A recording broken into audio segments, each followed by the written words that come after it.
গত কয়েকদিন আগে আমি একটা ভিডিও বানাইছিলাম পিয়ার ক্যাপের সাইটে। তো সেই ভিডিওতে আমি বলছিলাম যে পিয়ার ক্যাপের ভ্যারিয়েবল স্লোপের যে স্টিরাপ বা রডগুলার মেজারমেন্টগুলো আমরা কিভাবে বের করি এটা নিয়ে আমি একটা ভিডিও বানানোর চেষ্টা করব। আমি লাস্ট 4 থেকে 5 দিনে প্রত্যেক দিন অন এভারেজে 1 ঘন্টা টাইম নষ্ট করছি এই ভিডিওটা বানানোর পিছনে।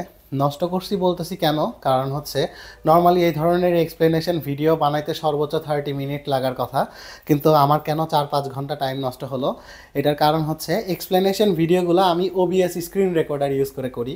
তো আমি যখনই স্ক্রিন রেকর্ডার অন করে ভিডিওটা স্টার্ট করতেছিলাম, ভিডিওটা শেষ করার পরে গিয়ে দেখতাম যে আমার স্ক্রিন রেকর্ডার 1 থেকে 1.5 মিনিট পরে একটা নির্দিষ্ট জায়গায় স্টাক হয়ে গেছে, আটকায় গেছে।